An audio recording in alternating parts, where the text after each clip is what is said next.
On this edition of Thinking Biblically, we talk to a Canadian-born child of Israeli Holocaust survivors and how he was confronted by the claims of the Messiah.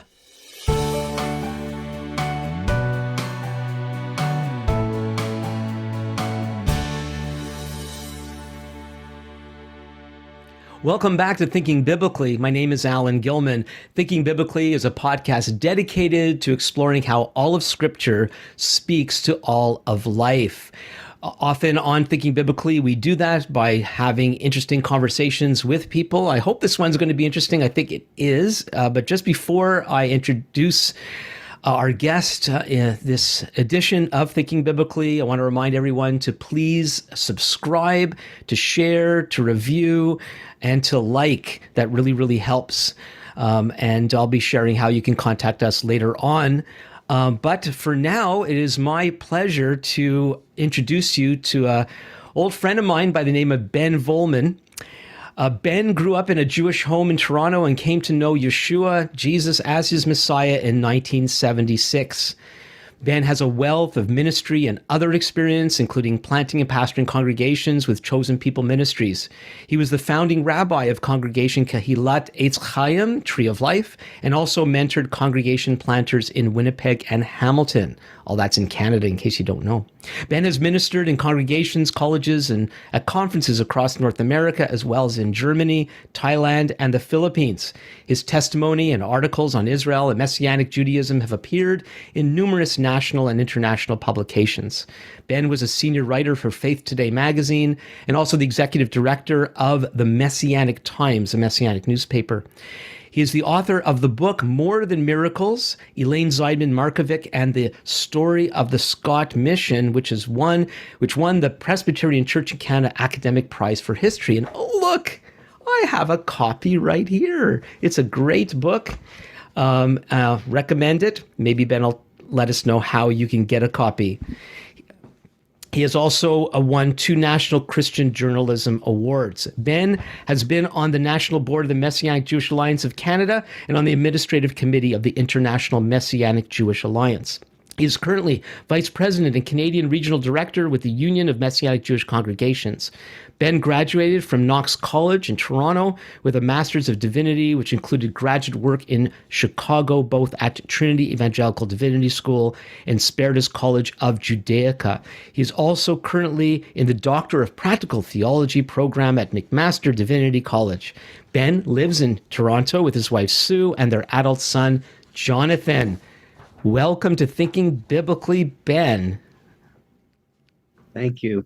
Thank you, Alan. It's a pleasure to be here and a joy to see you again. Yeah, so we were chatting beforehand, and it looks like you were kind of reading my mind with some of the surprises that I had for you as we did this. And I wanted to start by asking you, do you remember, I know you know the answer to this, do you remember the first time we met? I remember it very well, Alan. As do I. We met at what is now Tyndale. It's not the same location, interestingly enough, but you were a student at a Bible college, Tyndale Bible College. Yeah, it was Ontario Bible College at the time. Ontario Bible College at the time, right? And we were both of the same vintage at the time. And somebody pointed you out to me, and I wanted to meet another Jewish believer, and you were studying there, as was your wife, if I remember correctly.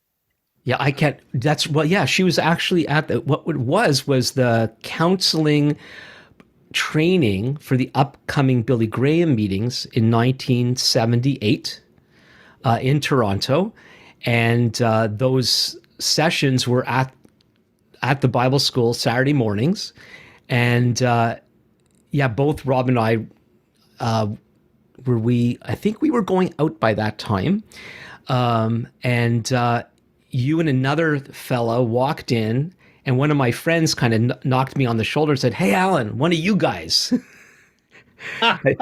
So you two were the first kippah-wearing Jewish believers I'd ever met. And if I remember correctly, afterwards we talked. Actually, we didn't talk then. We argued. Uh, yeah, you were a little argumentative at the time, and but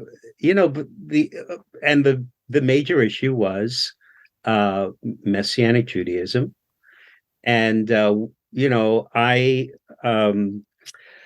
I was a young believer. I was a young believer. I entered seminary that year, but I don't think I had entered seminary yet, and we were forming what was really the very first viable Messianic Jewish congregation in Canada, um, Congregation Malch Israel, and of course there were other aspects too. We were very, very different in the pursuit of our the character of our faith at that time. But the wonderful thing, Alan, is we have never ceased to enjoy one another's company since that time, and I think we've had a blessed friendship over the years. I would agree. At the time, I was only in my second. Well, I didn't realize that you came to the Lord in '76 like I did. So we were the same spiritual age. I'm not, maybe our maturity factors have been different, but that's another story. But I'd been inoculated. Both Robin and I had been inoculated against Messianic Judaism, not knowing that eventually we would help start ourselves. We'd help start a Messianic congregation in our living room with the help of Michael Gertzman, who I've interviewed on this podcast some time ago. And so we've developed through the years, and you and I eventually, we were co-editors of a small newsletter. Do you remember that? The Menorah. Right, the Menorah, which was a newspaper for Messianic believers, Jewish believers in Canada. Pre-internet. It was Pre-internet, we did that. Yeah, yeah. I think it was stone tablets or something, clay tablets. yeah, yeah, Yeah. chipping away. I have the very same feeling when I look back at all those essays that I wrote in all through college and well into seminary. They were all done on the same manual typewriter, and when I look back, I think of them as having been chiseled onto Yeah. Things have, yeah, obviously things have changed so much. Do you remember the last time we saw each other?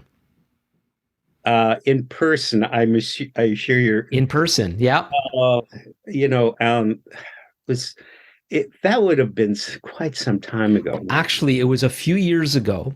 I was meeting up with another person I had on this podcast, Scott Masson. We met up for the first time in a coffee shop in Toronto, getting to know each other. And who walks in but you? And I was going to soon be meeting a relative who I hadn't seen in 10 years. And I mentioned that, and you prayed this precious. I was actually very, very nervous, and you prayed this very precious prayer. It was this, we call these divine appointments, and how God set that up. We hadn't seen each other in years, and we had this very precious holy moment together as you, my brother, prayed for me, getting as I got ready. And I had a wonderful time with this relative, and grateful for God sending you praying, and for all that. So that was the last time. And so we're doing this, they call it virtually over video with Zoom here. And this is the first time since then we've seen each other. So why don't we get with the agenda here, and you're going to share some of your faith story. But I wanted to start by asking you, and I've done a little bit of research that you helped with. How far back can you trace your family line? That's a very interesting question.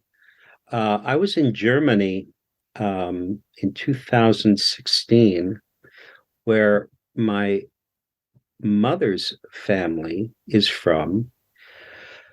And her family eventually settled in Stolberg, which is not too far from the Dutch border, not far from Aachen, actually, which is just on the other side of that border in the Rhine Valley.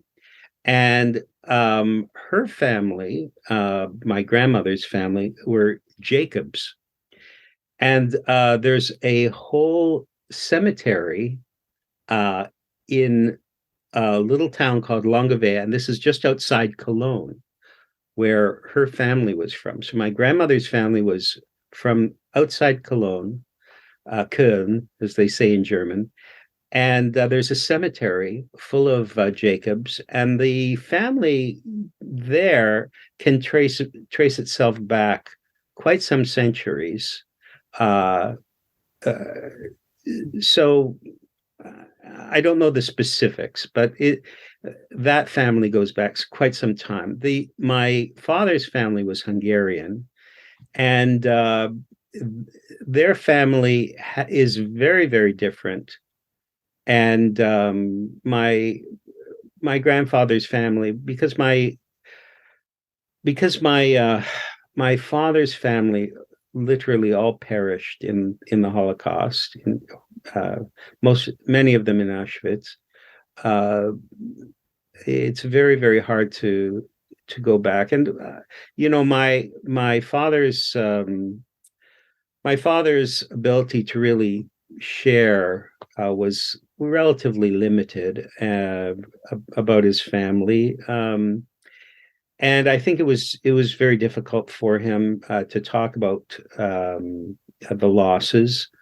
I was born only 10 years after he survived a concentration camp.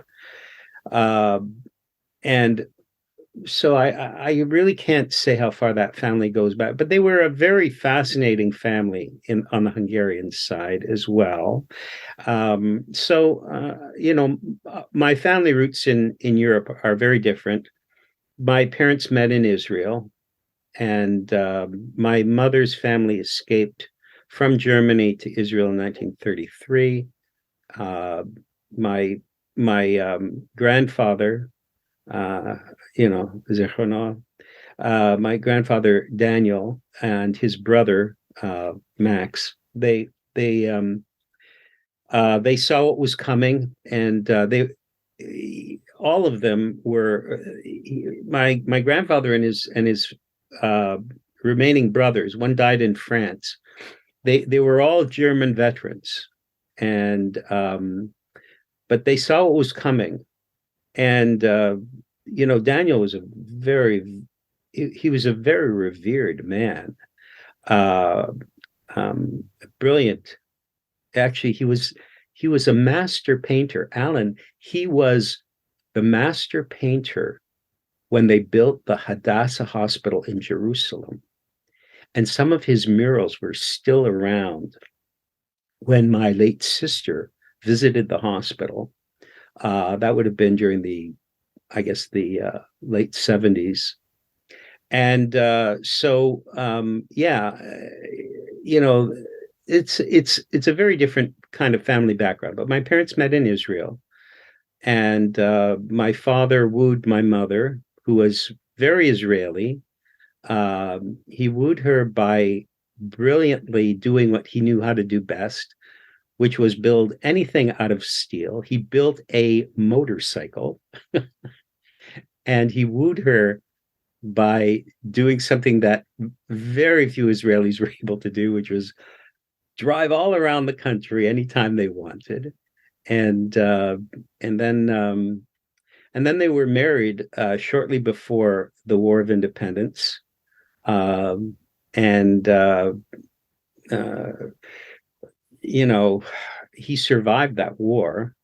And afterwards, my aunt, who had survived Auschwitz and had come to Canada, found out, she was putting ads in the paper in Israel, and somebody approached him and said, Yossi, do you know that your sister is looking for you? She's in Canada. And so they were in touch, and She, my aunt, my late aunt, was very determined, uh, very determined woman, and she convinced my father to bring his family to Canada, which he did. My two older brothers, uh, who were born in Israel, uh, came to Canada in the early 1950s, and I was born here in Canada. So, in terms of what brought your parents to Israel, um, did they both go to escape the trouble, or was there any ideological Zionism? Very strongly Zionistic views in my.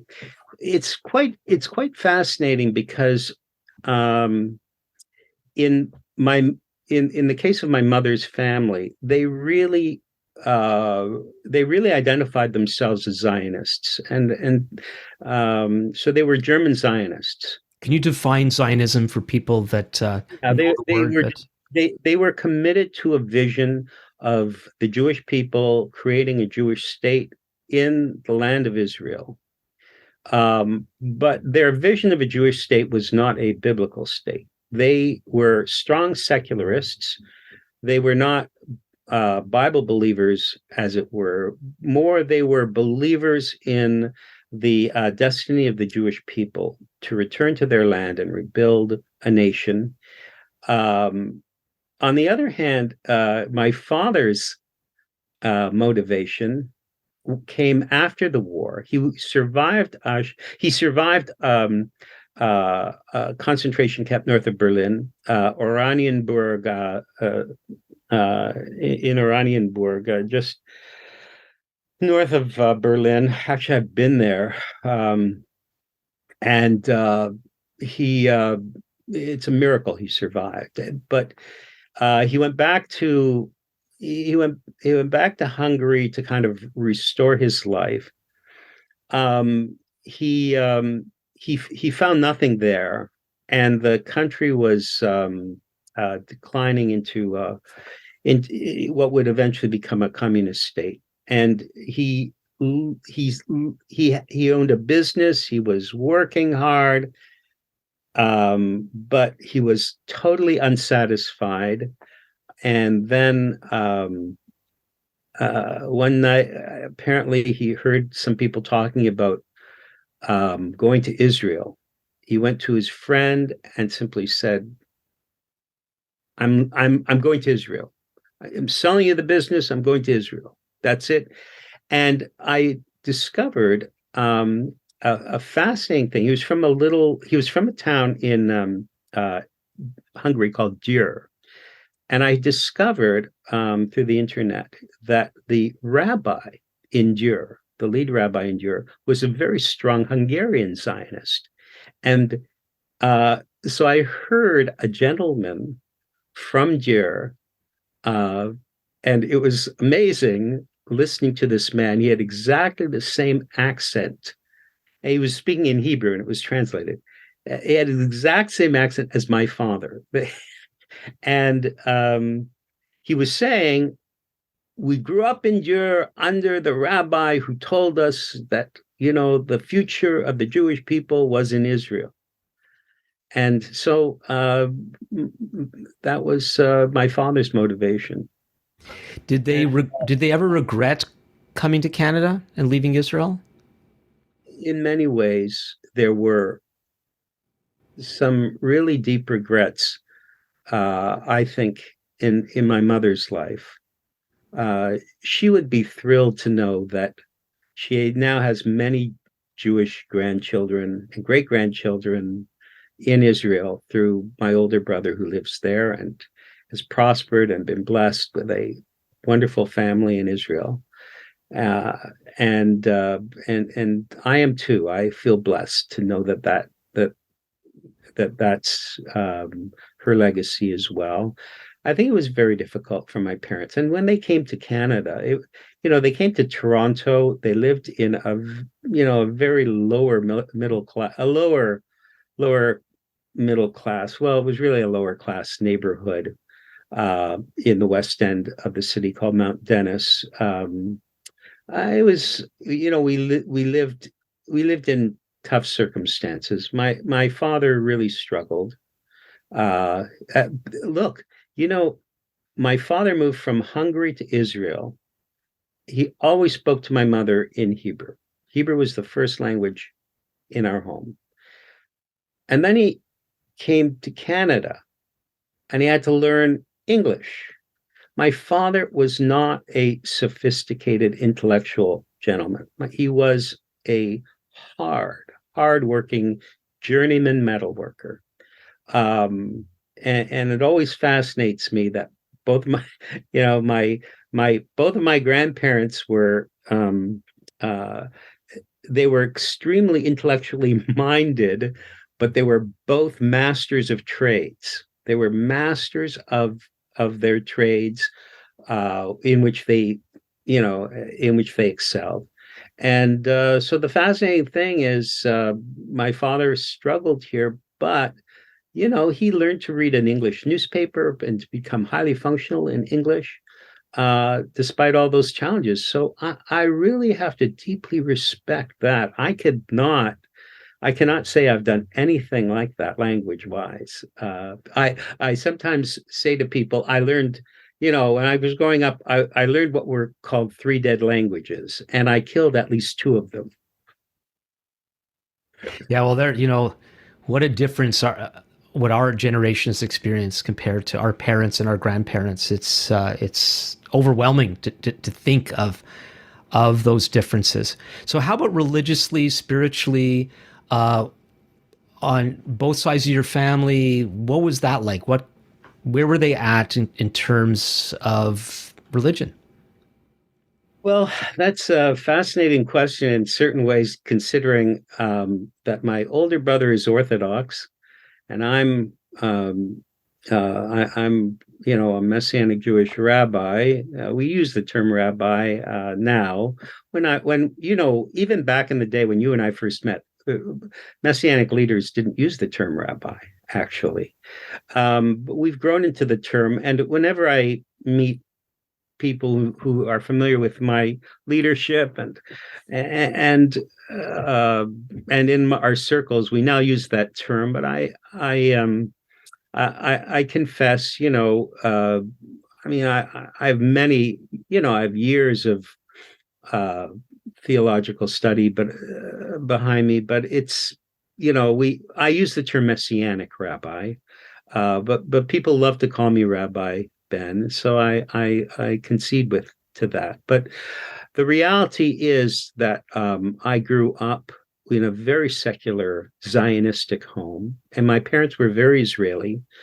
We really were Israeli in our perspective. And I remember the story of an American, very famous American, who goes to Israel, and he meets an Israeli, and he shows him his tzitzit, and and the other elements of his synagogue life. And the Israeli says, "We're Jews, but we're not Jews like that." And so we were very secular. My parents, though, and this is part of the culture in Canada at the time when they came, uh, uh, Jewish people were not all that welcoming to Israelis. When my parents came, there was an attitude: "Why didn't you stay? you know, you were there. Why didn't you stay there?" And many of these people had come from Eastern Europe, or they had been here, and my parents were survivors in many ways. I mean, so they they did have you know they did have some affinity with those people with similar backgrounds, but our identification was very strongly Zionistic, uh, very Jewish. You know, our identity was uh, a, a a challenge because we grew up in a very non-Jewish setting. It was, it, our being different was known, but we were very assimilated in many ways. But I had absolutely no interest in spirituality, no interest in God. I didn't believe in God. And a lot of that was tied to my views of the Holocaust. The Holocaust really did hover over my thinking about God. Where would God be? What kind of God would allow us to experience such horrors? The many of my cousins in Hungary perished.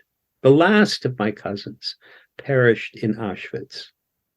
This Friday will be Holocaust Memorial Day. The January 27th marks the liberation of Auschwitz. Yeah, that's the internet. That's the UN sponsored international remembrance of the Holocaust, As right? opposed to the Israeli. Right. Yeah. And Did you did you have any connections at all with the Toronto Jewish community? And did your family celebrate holidays? Like, oh, what we was that celebrated like? all. Yeah, we celebrated all the holidays. My Because a lot of parents. people, a lot of people who haven't been raised in the Jewish world don't understand how uh, our backgrounds could be so non-religious and yet still have smatterings of religious engagement, not to mention celebrating the holidays and other ways that we connect with our people. Yeah, well, we celebrated Passover, New Year's, Yom Kippur. We never imagined eating on Yom Kippur, so we were not that assimilated. But my parents had the strong kind of Israeli secular religious perspective, and so that was my Judaism. And I was as Jewish as I wanted to be in that sense. And as far as the people around me were concerned, I was I was very Jewish. I so there was never any question about my Jewish identity. In fact, we fought other kids in the schoolyard because we were Jews, and and You're and we You're laughing now. I'm sure you weren't laughing then. were not laughing then. It was Yeah. horrible, Yeah. Yeah. and we experienced a lot of anti-Semitism growing up, or plenty. So Canada was not without anti-Semitism, and people had no appreciation of what the Holocaust really meant. Uh, they had no appreciation at all of what the Holocaust meant. So let's jump ahead. At some point, you make a discovery of one of your brothers had a Bible or something, and Yeah, could you take us into the impact that had on you? it's an interesting story, Alan. It's quite fascinating how this all started. My brother was a pre-med student at McMaster University, uh, and he met some people there, obviously, who were believers, and through intervarsity, and he was, he was the he was very different from me, my older brother, and we did not get along. And later, I discovered I discovered how hard his life had been. And I knew his life. My two older brothers had a very different experience from my sister and I. I was 4 years younger than my older brother. They truly had the immigrant experience coming from Israel.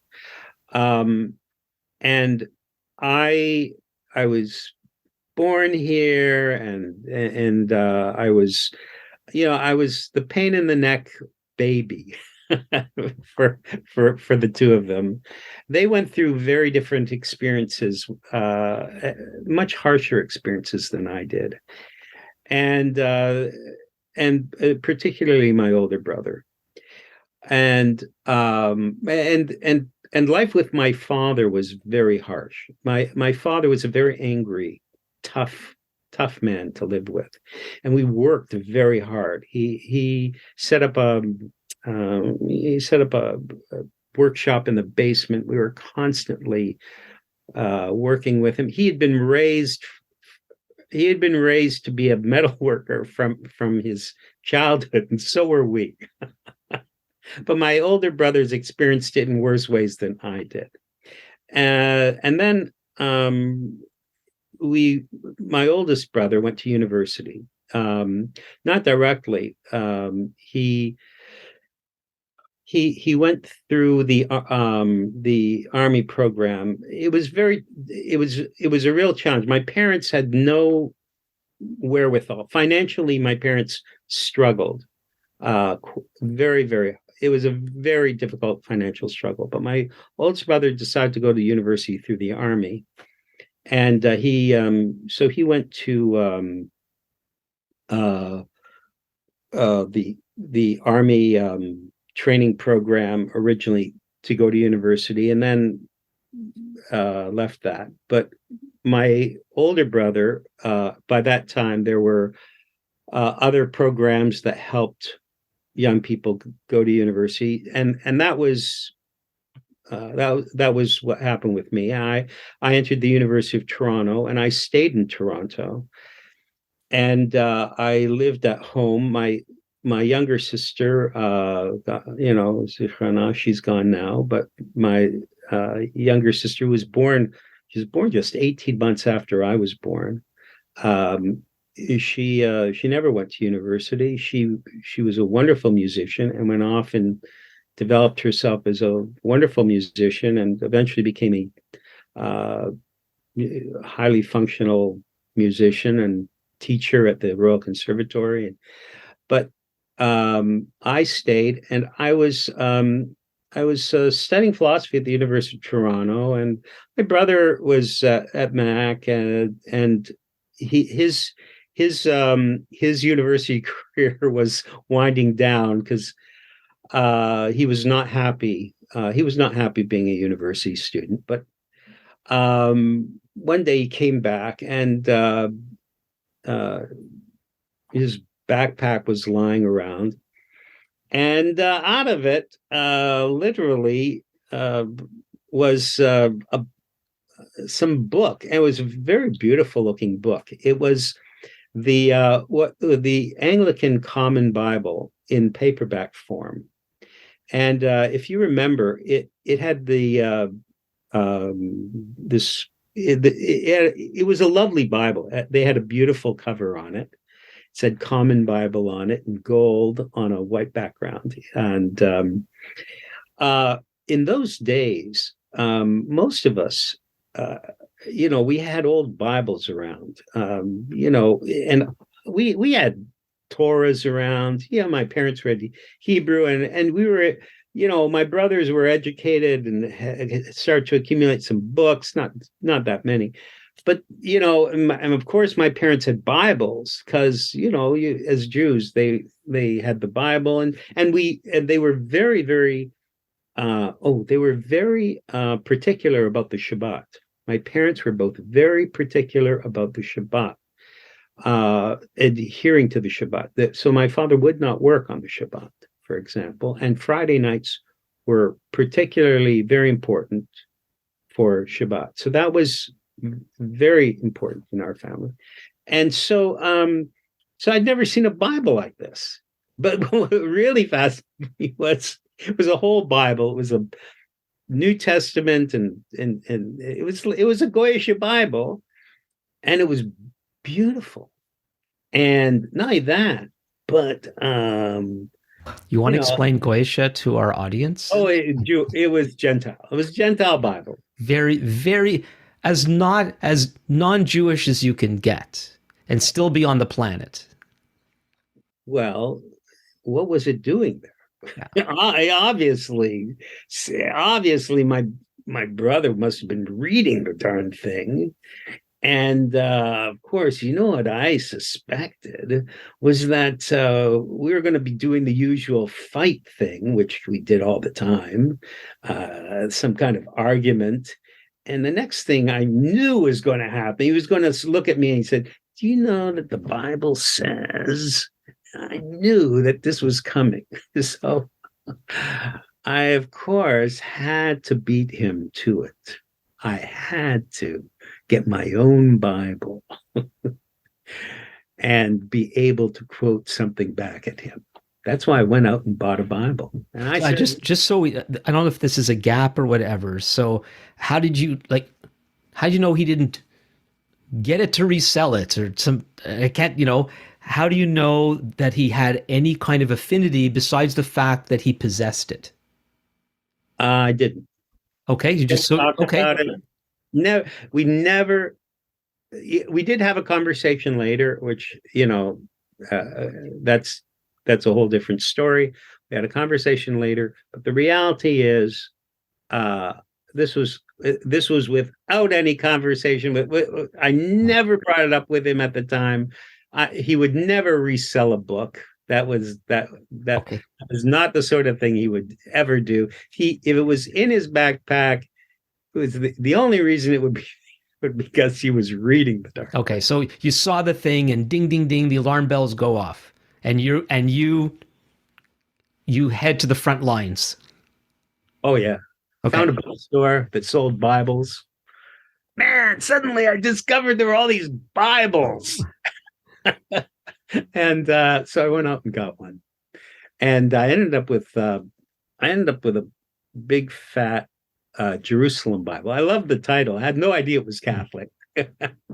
Had all these extra books in it. I didn't know why, but anyway, and a New Testament because uh, Well, it's that's also a Goyish Bible. which was also a Goshen Bible, but it was.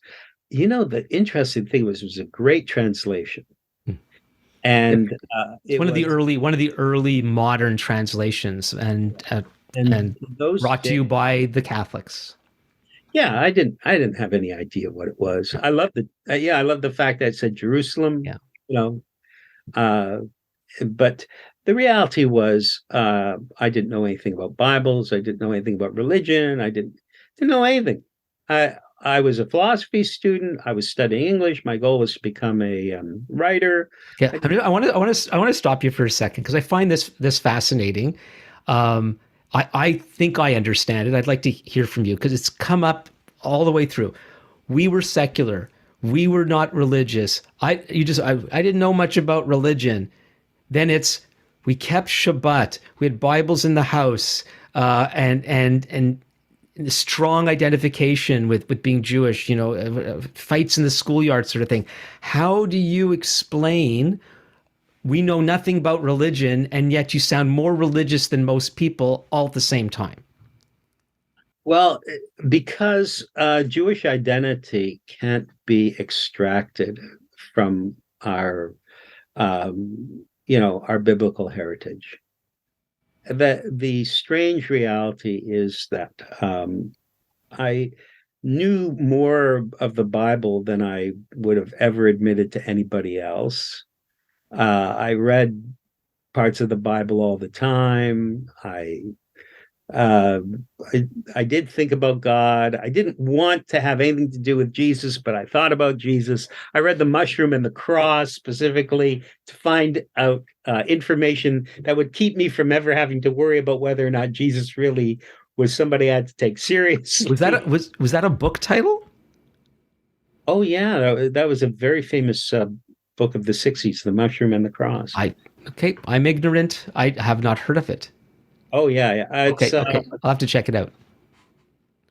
but anyway, yeah. So yeah. So here I was. I would have considered myself total agnostic. Um, I wouldn't have called myself an atheist because that would have taken some conviction.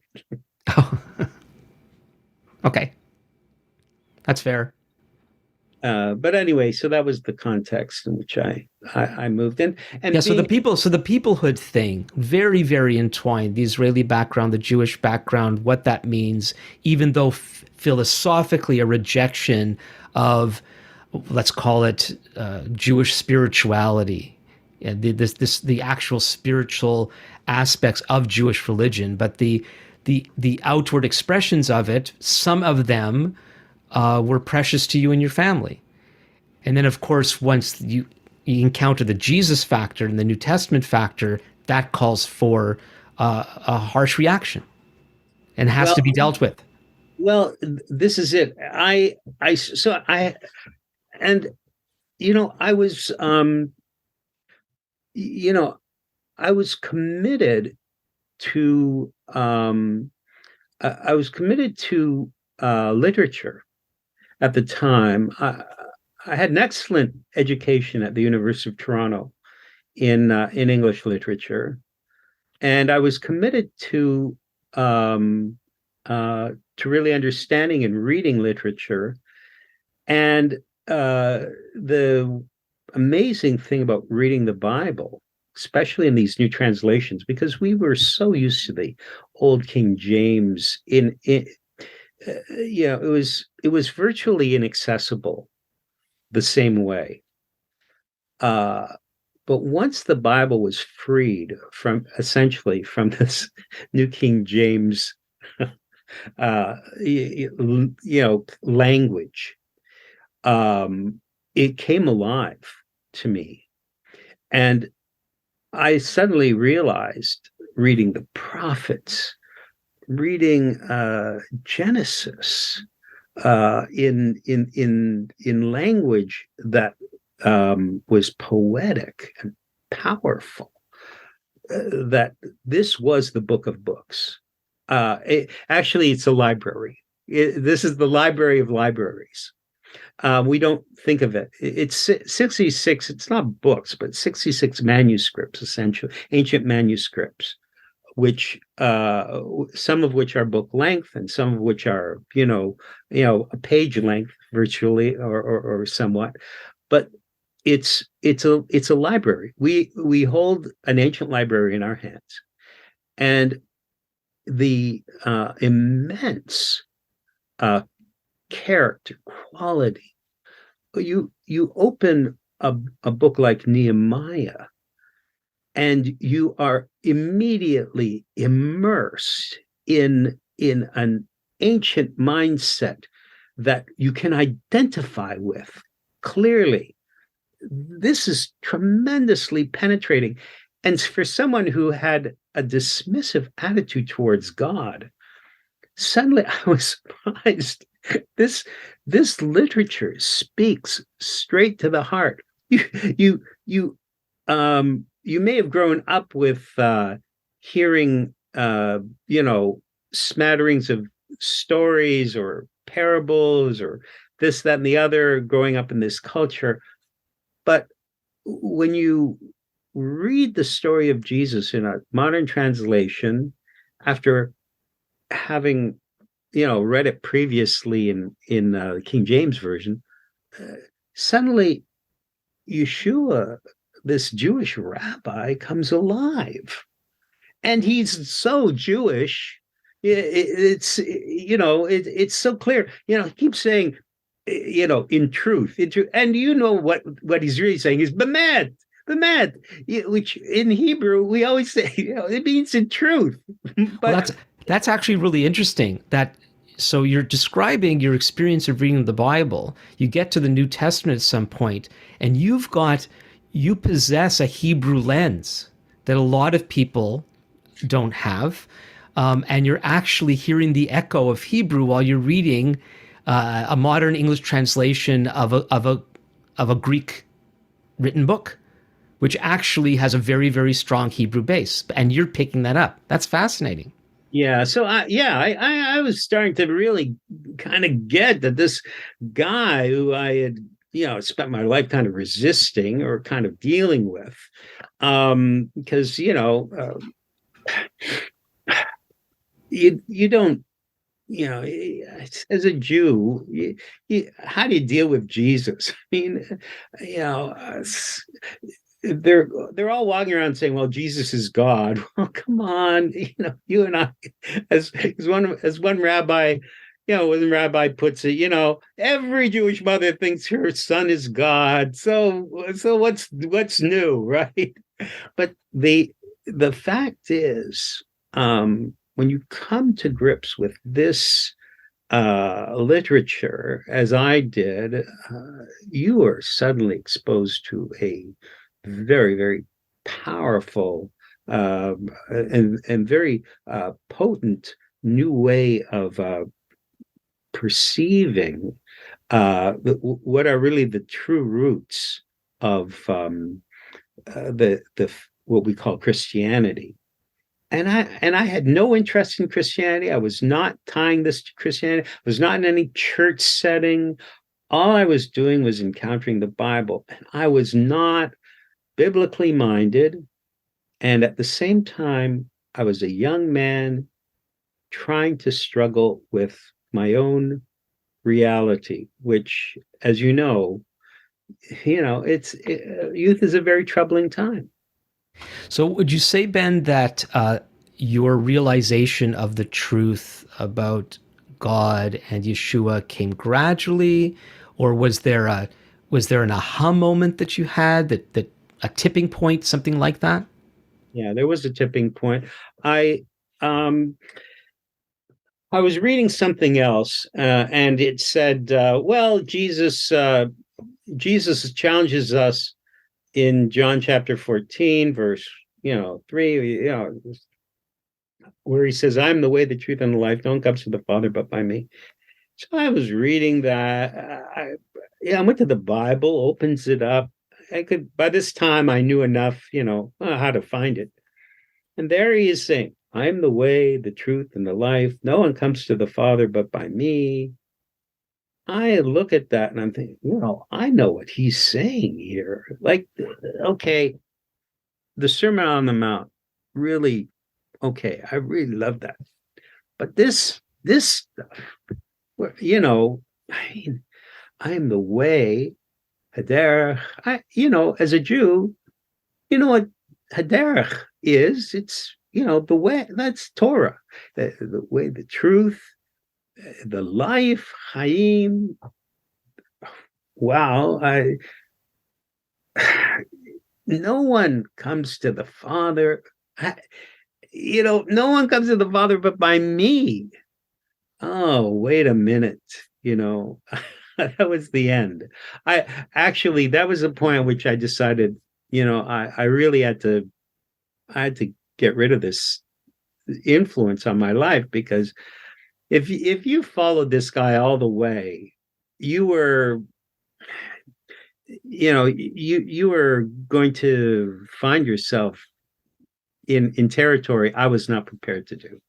So that was the turning point. And I thought I put the Bible on the shelf. I thought I'd forget about it. But the truth is, what happens is that you try to close the book on the Bible, and God does not close the book on you.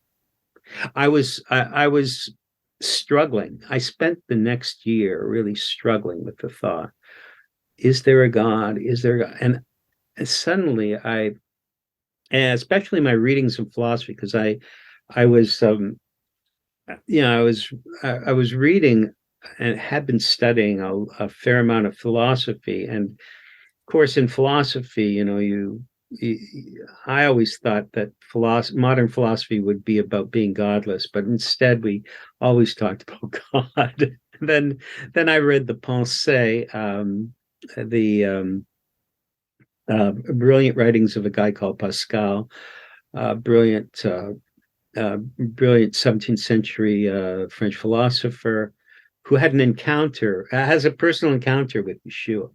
And he's and he's a man whose thinking is so incredibly profound. You cannot resist the power of this man's intellectual insights. And so I just realized a lot smarter people than me have had to deal with this stuff. And and one time I actually tried to pray. Couldn't do it. So yeah, I spent a year wrestling with this reality. So it was a very, very challenging time. And then I kind of came to the end and I was thinking, you know what, philosophy just doesn't have it, you know? And I felt I was at a dead end. So that was my journey at that point. And the tipping point? Well, I'm crossing Don't the leave us. Don't leave us at the dead end here. well, I'm crossing the campus of the University of Toronto, and I see a sign. Uh, I always used to joke that there's a passage in First Corinthians where Paul says, the Greeks, Greeks seek wisdom, Jews seek signs. Mm. And I'm crossing the campus. There's a sign. It said art cats, and which immediately attracted me because it's a very Jewish name. We'll go up and take a look at it, and it's uh, it's it's talking about this guy, former Marxist, former philosophy teacher, now expounds on the person of Jesus Christ, talking at the other side of the campus. I'm on my way to lunch. It's 1:15. The meeting had started at 1. So the MedSci Auditorium, which is just a bit of a hike to the another side of the campus. I thought, yeah, I got to go hear this guy. I had a class at I had a class around 2, and I went anyway. And there he was, talking about the things that had been on my heart for the last year. I'm sitting there, I think to myself, there is a there there there there is a cogent man talking about the reality that I've been wrestling with. Could there be a God? I mean, would I be ready to make a step to believe? Could I believe? I'm going through every possible reason why I should or should not believe, and I'm going through every relationship thinking about what would be the consequences if I were to decide that God exists, that Jesus is who he says he is. I'm thinking about all these things. And then finally I realized I'm okay. You know what? No problem. I don't have to believe any of this stuff. But this guy's a really good speaker.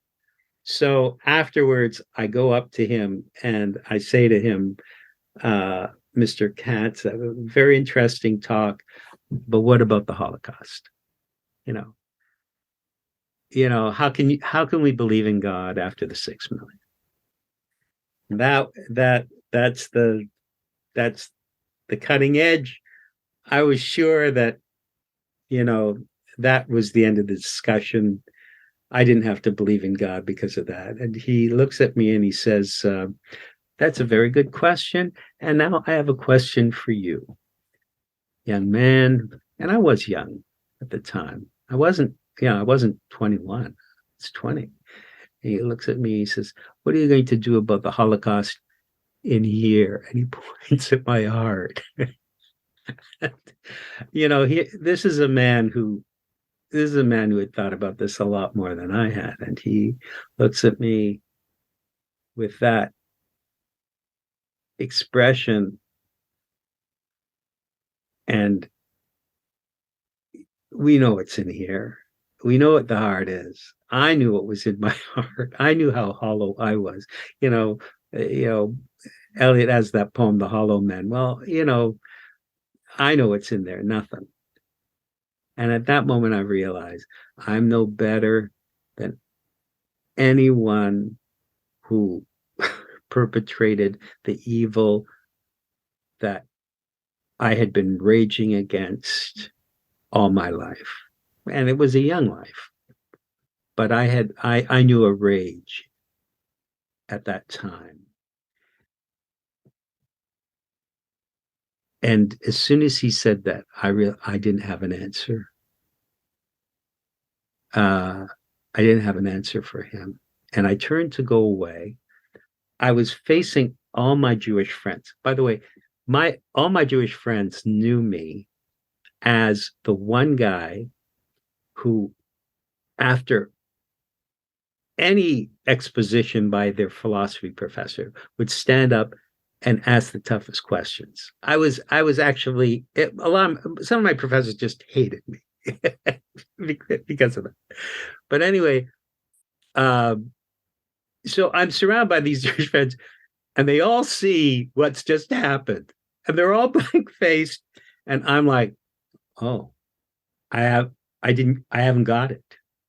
And I'm walking away, and he said, I hear his voice, come on, wait, come back. And he looks at me and he says, You're ready. You're ready, aren't you? And I said, Yes. And he pulls me aside. And right there, he prays with me.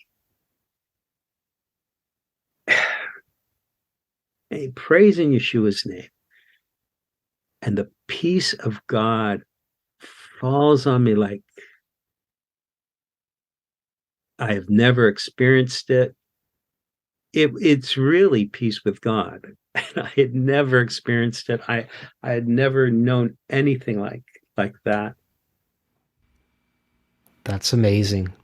I was transformed.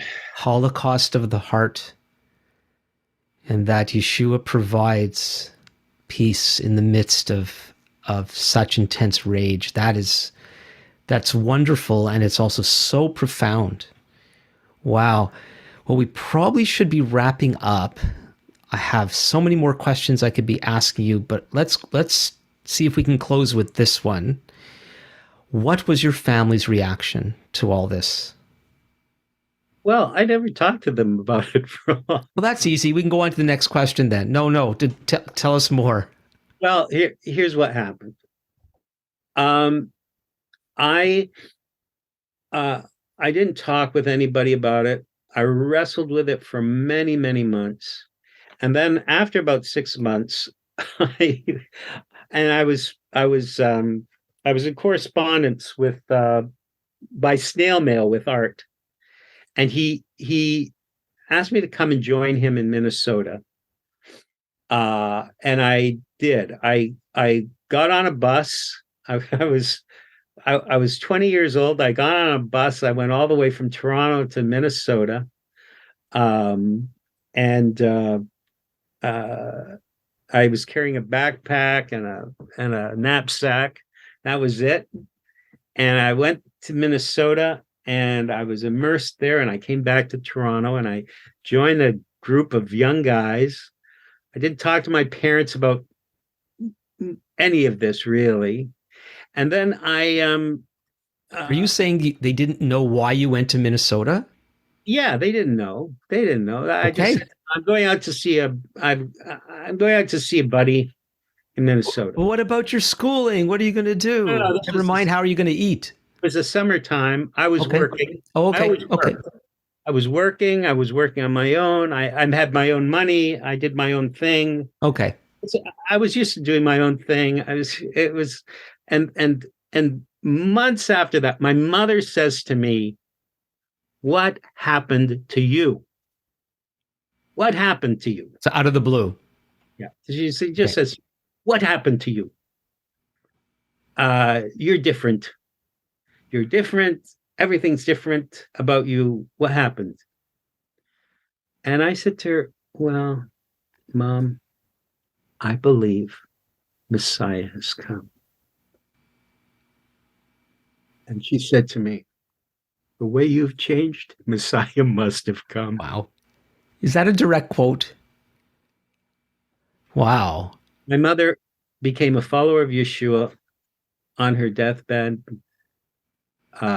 many years ago. It's now many And years ago. how many years after this It interchange? was only she passed away just 4 years after I became a believer. But Not that long. the believers in Toronto became part of my spiritual family at that point, and they got to know my mother. And one of the amazing things was that there were people from the original neighborhood into which I was born who were Jewish believers with whom my mother had had some knowledge and relationship, and some of those relationships were renewed during that time.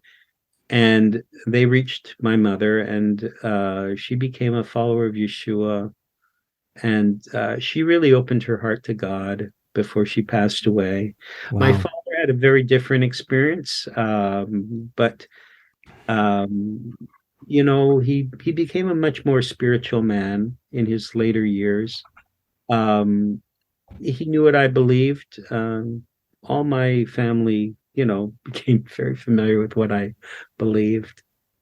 So, but I didn't argue with them. Maybe with my sister, it was much harder. And my sister passed away. She was very much into the New Age, into a New Age type of belief. I call it. I I say it's not the New Age; it's the same old thing. And but yeah, that was more difficult. Um, the reality the reality of faith in my life has been there for other people to see, and I don't argue. I've had good relationships with my relatives, both Israeli and here generally. Most do not accept the direction I've gone in, and but we don't argue about it. I've really become more and more aware that my responsibility is um, to be understanding, caring, and responsive to where they're coming from, rather than telling them this is the way, walk ye in it. Because the truth is, I'm a sinner saved by grace. That's it. I'm no better than that. I'm just a sinner saved by grace. That's the way. It's the way I prefer to see myself, and I'm just very grateful for God's grace on my life, and I have no more claim about you know about being religious than that. Yeah. Well, thank you so much for sharing your story. I know there's so much we could discuss. I had to hold myself back from going down certain trails with this. But before we go, what's the best way for people to contact you, as well as how can people get your book? The history of the Scott Mission is something everybody should know. It's tragic that Canadian believers, uh, Jewish people, believers are not an average people, don't know more about the great work of God through this amazing institution. Um, I was so grateful for the months that I got to work there many years ago. How could they get your book? How could people contact you? Well, if somebody wants to reach me, they can just email me at benvolman.toronto at gmail.com. And if you want to get the a copy of the book, uh, I uh, I know that it's available on Amazon. You can get that way. You can get it as an ebook as well. It's it's also my joy often to send copies to people. If somebody really wants a copy, I send it to them. I've sent it as far away as Australia, so there you go. But yeah, I was very privileged to write that story, and the Lord directed me to get to know Elaine Markovich, and to share her story, and then to write up the larger authoritative story for the Scott Yeah, Mission. that's great. So it was a privilege. That was So I'll be putting Ben's email address and a link to the book in the description if people want to follow up with that. Thank you, Ben, for doing this with me today. It was a real blessing to hear your story. I trust many others will be blessed as well. It's been a joy to be with you, Alan, and I pray that the Lord will bless you, your family, and bless your ministry. Thank you so much. All right. So again, if you want to contact Ben, his information's in the description, as well as a link to his book on the Scott Mission. If you have any questions for me, you can email me at comments@thinkingbiblically.org. And so until next time, this is Alan Gilman with Thinking Biblically.